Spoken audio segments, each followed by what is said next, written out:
प्रयागराज में engineering college के एक स्टूडेंट ने जिस तरीके से एक बस कंडक्टर पर हमला किया और उसके बाद उस वीडियो बना करके अपने जिहादी नारे को वायरल किया, उसके बाद कई तरह के सवाल खड़े होने लगे हैं। तालीम की जगह में, तालीम की नर्सरी में इस तरह की चीज़ें, कट्टरता की चीज़ें आखिर कैसे पनप रही हैं? कौन इन चीज़ों को बढ़ावा दे रहा है? इस विषय पे बात करने के लिए हमारे साथ इलाहाबाद विश्वविद्यालय के स्टूडेंट्स हैं, छात्र हैं, जो कॉम्पिटिटिव स्टूडेंट्स हैं, उनसे बात करते हैं। आपसे जानना चाहेंगे, ये किस तरफ इशारा कर रहा है ये पूरा प्रकरण?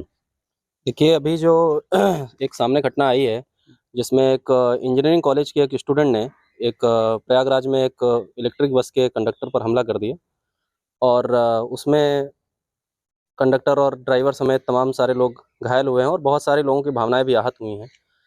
तो इसमें करना ये चाहिए कि इसमें सबसे पहली चीज़ ये है कि हमारे देश में रिफॉर्मेटिव सिस्टम है। किसी एक्यूज्ड को या किसी क्रिमिनल को हमेशा ये कोशिश की जाती है कि वो सुधर जाए। तो ऐसे में अभी शायद वो पुलिस रिमांड में है लड़का और उस पर आगे जो विधि द्वारा स्थापित प्रक्रिया है उसके अंतर्गत कार्रवाई होगी। लेकिन इस समस्या के मूल में जाने की ज़रूरत है और वो ये है कि हमारे देश में जो एजुकेशनल सिस्टम है, जो माइनॉरिटीज़ को लेकर के एजुकेशनल सिस्टम है, उसको उस पर गौर किया जाना चाहिए। और जैसे उसने कहा कि मतलब मैंने बहुत सारे वीडियोस से प्रभावित होकर के इस तरह के कदम उठाए हैं जो मतलब अल्लाह के मतलब पास उसका संदेश जाएगा। तो मुझे लगता है कि सही गाइडेंस की ज़रूरत है और मतलब जो माइनॉरिटीज़ के एजुकेशन का वो है, जैसे अभी तो वो इंजीनियरिंग कॉलेज में पढ़ रहा है और एक पढ़ा लिखा लड़का है, लेकिन जो बेसिक एजुकेशन है, जैसे मतलब मदरसा एजुकेशन है या जो धर्म संस्थान है, वहाँ पर जो एजुकेशन हो रहा है, तो हमें ये ध्यान रखना चाहिए कि वहाँ पर इस प्रकार का एजुकेशन ना हो जो सह अस्तित्व की भावना को बढ़ावा ना दे। वहाँ पर इस प्रकार का एजुकेशन हो, एजुकेशन सिस्टम को रिफॉर्म करना, एजुकेशन सिस्टम को रिफॉर्म करना चाहिए जिससे बच्चे सुधर सकें। कुछ और लोग बात करते हैं। आपसे जानना चाहेंगे वेद जी, क्या ये परवरिश में कमी है या माहौल ऐसा है या कुछ ऐसे लोग टारगेट कर रहे हैं ऐसे स्टूडेंट्स को?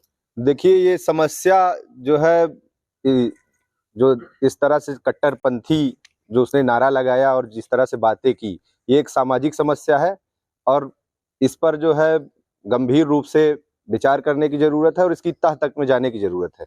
एजेंसियां अपना काम कर रही हैं, वो जाएंगी, अपराध के एंगल से वो देखेंगी, लेकिन सामाजिक समस्या के रूप में इसको देखा जाए अगर, तो इसकी मूल समस्या ये है कि जैसे आपने कहा परवरिश की समस्या, तो वो परवरिश परिवार वाले जब वो लोगों से कटा कटा रहता था तो परिवार वालों ने कितना गौर किया, क्या देखा, उसका स्थानीय समाज ने क्या गौर किया, क्या देखा, घर परिवार पड़ोस। इसके बाद कॉलेज में भी जो छूट के नाम पर जो मूल्य आधारित शिक्षा का ह्रास हुआ है, इस तरह से कि रोजगार आधारित या उत्पादन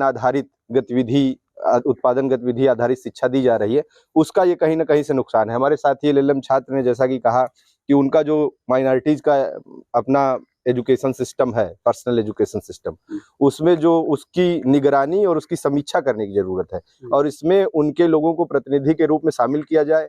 उनके जो रिलीजियस गुरु हैं या फिर जो भी उनके धार्मिक नेता हैं, उनको शामिल करके इसमें व्यापक सुधार किया जाए। और जैसा कि आपने देखा कि एक और कोई भी ऐसा कोई धर्म, कोई ऐसी शिक्षा ये नहीं देती कि मानवीय मूल्यों से, मानव की जान से बढ़कर कोई मूल्य हो सकता है, पर उसकी वो हत्या कर रहा है। जिसमें हमारे ही छात्रावास के रहने वाले विश्वविद्यालय का पढ़ा एक छात्र, उसको पढ़ाया भी है, वो कंप्यूटर साइंस में एमएससी किया, तो उसने पढ़ाया भी। उसने बताया कि ये कक्षा में भी, क्लास में लोगों से कटा रहता था, दूर रहता था, तो इस और लोगों का ध्यान भी जाना चाहिए। काउंसलिंग जरूरत है, बिल्कुल उसको काउंसलिंग की जरूरत है और लड़के, उनका मनोविज्ञान भी समय समय पर रीड करने की संस्थाओं को जरूरत है। जैसा वो इंजीनियरिंग कॉलेज में था, हमने भी वहाँ का इंजीनियरिंग का जो पाठ्यक्रम है उसमें ह्यूमन वैल्यू भी पढ़ाया जाता है। तो ह्यूमन वैल्यू केवल पास होने के लिए नहीं, उस पर भी विचार किया जाए कि उसमें क्यों ह्यूमन वैल्यू नहीं डाली जा सकी। बिल्कुल। कुछ और लोग आपसे बात करना चाहेंगे। जिस तरह के वो नारे लगा रहा था और उसने स्वीकार किया है कि कहीं ना कहीं पाकिस्तान से कोई मौलाना है, उससे प्रभावित था वो, तो क्या ये कोई ऐसा नेटवर्क है जो स्टूडेंट्स को मोटिवेट कर रहा है? अब उसके नारे में कितनी सच्चाई है और वो किसके टच में है, उसने खुद कबूल किया ये बात, तो इसकी सत्यता तो वही बता सकता है। और अगर इस तरह की चीजें होती हैं जैसा उसने कबूल किया है, तो ये वास्तव में आने वाले भविष्य में हमारे राष्ट्र के लिए या जो यहाँ नारा दिया जाता है वसुधैव कुटुंबकम का या विभिन्नता में एकता का, तो इस तरह की चीज़ों के लिए बहुत बड़ा खतरा है।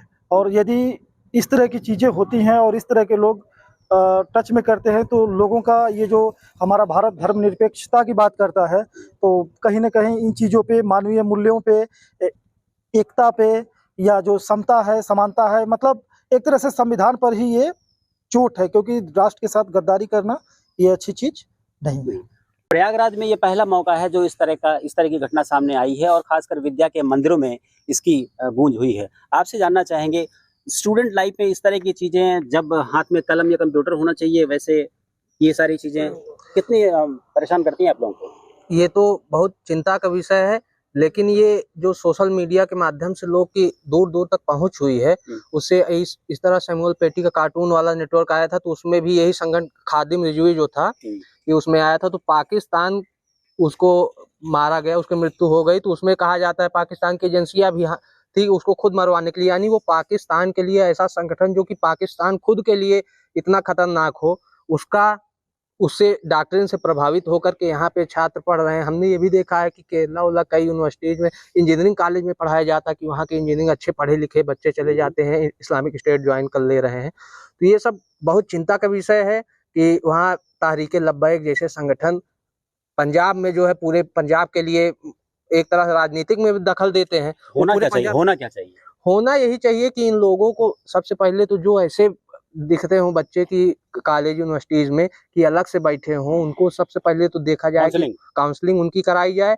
और घर परिवार के स्तर से सबसे ज्यादा जरूरी है कि ये जैसे तहरीर उरीर वगैरह होती है तो उस पर भी स्टेट थोड़ी सी निगरानी रखे कि उसमें क्या बातें बताई जा रही हैं, कैसी चीजें हो रही हैं, क्योंकि ये अनायास ऐसे ही खुद से प्रभावित तो हुआ नहीं, कोई खुद से ऐसा काम कर दिया, ये कहीं और भाषा से उसके वीडियोस कई मिले हैं, उससे भी लग रहा है कि वो कई संगठनों से ऐसे प्रभावित है। तहरीके लब्बैक का नाम ही लिया है, शुरुआत में भी खादिम रिजवी का नाम लिया है वीडियो में, तो ऐसी चीजें वहां से प्रभावित हो, फिर यहाँ पे मदरसे में जहाँ हो रहा है या नमाज पढ़ते समय जो जुम्मे उम्मे की नमाज में तहरीर होती है, उस पे सब में भी राज्य थोड़ा सा नियंत्रण रखे, नियंत्रण रखे। लेकिन सबसे बड़ी बात यह है कि इंजीनियरिंग कॉलेज में इस तरह की जो चीजें हो रही है पहली बार देखने को प्रयागराज में आई है, ये आप लोगों को क्या अलार्म करती है? जी, इसको केवल इंजीनियरिंग कॉलेज तक ही नहीं सीमित रखना चाहिए। ये घटनाएं तो अभी इंजीनियरिंग कॉलेज में हो रही हैं, लेकिन ये कहीं भी हो सकती हैं। इसके लिए अभी हम देख सकते हैं कि ये अभी फर्स्ट ईयर का ही छात्र है, तो फर्स्ट ईयर छात्र में इतना जज्बाती, इतना जिहादपन ये कहाँ से आया? सबसे बड़ी समस्या आज समय में देखते हैं हम संचार की क्रांति है। लोग जो है वीडियोस देखते हैं, रील्स देखते हैं फेसबुक पे, तो अपने जो संगठन या जिससे प्रभावित होते हैं उन लोग को फॉलो करने लगते हैं, उससे वो धीरे धीरे और मोटिवेट होते जाते हैं। तो जो एक छात्र होते हैं उनका मन जो है मतलब कोरा कागज होता है, जैसा वो देखेंगे सीखेंगे वैसे ही वो होते जाते हैं। तो सबसे बड़ी समस्या इसकी है, ये कहीं से मतलब प्रेरित हो रहे हैं, अभी कहाँ से हम लोग नहीं जान रहे हैं, उनके पेरेंट गार्जियन नहीं जान रहे हैं, केवल वही बता सकता है। ये सोशल मीडिया के समय ये चीजें और भी खतरनाक हो, एजेंसीज काम कर रही है इस पर। जी बिल्कुल। दूसरी ये बात यह है कि ये सियासी दलों ने भी इस पूरे मसले पर अपनी सियासत शुरू कर दी है, दुकान खोल दी है। सबसे बड़ी बात यह है कि ये बहुत सेंसिटिव इशू है, इस पर भी सियासत बिल्कुल सियासत नहीं होनी चाहिए, और सियासत होनी भी चाहिए। इसलिए होनी चाहिए कि मुद्दा सेंसिटिव है, तो सियासत ही है जो चीजें तय करती है कि क्या व्यवस्था कैसे चलनी चाहिए और कोई समस्या आई है तो उसका समाधान कैसे होना चाहिए, ये सियासत का ही काम है। तो सियासत नो डाउट होनी चाहिए, पर सकारात्मक रूप से होनी चाहिए कि इस समस्या की जड़ मूल तक जाकर पहले तो जो एजेंसियां हैं अपराध के एंगल से इसको देखें, और जो एक्सट्रीमिज्म का जो पूरे प्रसार हो रहा है तेजी से देश में उसको देखें। दूसरे ये जो कि एक बड़ा वर्ग जो रिएक्शन में ये सब कर रहा है उनको भी विश्वास में लेने की जरूरत है। देश आपका है और आप ही लोग चलाते हैं इसको, ऐसे में आप बाहरी तत्वों से प्रभावित होकर, इस तरह के संगठनों से प्रभावित होकर देश के खिलाफ काम न करें या मानवीय मूल्यों के खिलाफ काम न करें। कुछ सियासी पार्टियां कह रही हैं कि रोजगार की क्राइसिस है, रोजगार से जोड़ करके इस समस्या को देख रहे हैं। क्या ये रोजगार की समस्या है या आपको ऐसा लगता है कि कुछ और लोग हैं उनसे बात करते हैं कि आखिर इसके जड़ में क्या है? इसकी जड़ में क्या केवल तात्कालिक गुस्सा है या कुछ और? इसकी जड़ में कट्टरपंथ है, जिहाद है, और जो बाहर पाकिस्तान में या किसी और देश में आतंकवादी संगठन हैं जो भारत के खिलाफ हिंसा बढ़ाते हैं, उनका भी इसमें रोल है।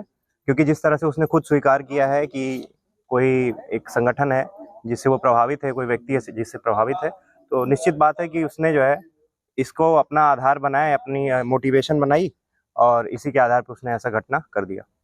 इसे कैसे रोक कैसे लगनी चाहिए इस पर? ये रोक इस पे ऐसे लगनी चाहिए कि वहां से जो भी, जैसे कई सारे न्यूज चैनल्स हमारे इंडिया में जो पाकिस्तान के वो बैन है, तो वहां से जो इन्फॉर्मेशन का ट्रांसफर हो रहा है उस पे रोक लगनी चाहिए, पहली बात। दूसरी बात ये कि जो बच्चे अभी से इस तरह की एक्टिविटीज में इन्वॉल्व हैं उसकी जांच की जानी चाहिए कि क्या चीज है जो इनको इतना मोटिवेट कर रही है। धर्म के नाम पे इतना कट्टरवाद इनके अंदर कहाँ से आ गया? आए दिन ऐसे घटना हो रही है, आए दिन जो है गर्दन काट दे रहे हैं, किसी का मर्डर हो जा रहा है, छोटी छोटी बातों पे ऑफेंड हो जा रहे हैं लोग। तो इसकी जांच करने की जरूरत है कि क्यों इतना धर्म के नाम पे क्यों इतना जो है इनके अंदर जिहाद भरा हुआ है। जी, कुछ और लोगों से बात करते हैं। आफ्टर ऑल अब इसका सोल्यूशन क्या है और किस तरीके से अपने जो गार्जियन से स्टूडेंट के वो अलग अलग तरीके से सोच रहे हैं, अब क्या होना चाहिए? देखिए, होना ये चाहिए कि इसके रूट में जाने की जरूरत है। और हमारे सभी साथियों ने कहा, आप भी ये महसूस करते हैं, समाज ये महसूस कर रहा है कि सोशल मीडिया और ये जो संचार क्रांति आई है इसकी निगरानी और नियमन ये करने की जरूरत है। इसके लिए पूरे दुनिया के स्तर पर, विश्व के स्तर पर सभी संबंधित पक्ष आए, साथ बैठें और इसके नियमन के लिए, जैसे कोई भी फर्जी आईडी बना करके कुछ कर देता है तो वो लंबे समय तक बचा रहता है जब तक कि बहुत बड़ी एजेंसी बहुत बड़े लेवल तक उसकी खोजबीन ट्रैकिंग न करे। ऐसे में जरूरत यह है कि जो लोग कम से कम उस प्लेटफॉर्म पर हैं उनकी आइडेंटिटी पहले वेरीफाइड हो, तब उनको वहाँ उस प्लेटफॉर्म पर, उस मंच पर आने का मौका मिले, तब वो अपनी बातें रख पाए। इससे उनके अंदर एक डर होगा कि वो जो फेक प्रोपेगेंडा, इस तरह की चीजें फैलाते हैं, एक्सट्रीमिज्म फैलाते हैं, उस पर रोक लग सकेगी। जी। तो प्रयागराज में जो छात्र हैं उनका ये कहना है कि इस तरह की घटनाएं रोकने के लिए हमें जहां तकनीकी रूप से कदम उठाने होंगे, वहां काउंसलिंग की भी जरूरत होगी। स्टूडेंट्स की काउंसलिंग होनी चाहिए। स्टूडेंट के साथ साथ जो गार्जियन हैं वो भी लगातार अपने बच्चों पर नजर रखें कि कहीं गलत सोहबत में तो वो बच्चे नहीं जा रहे हैं। Dinesh Singh, TV9 UP, Prayagraj.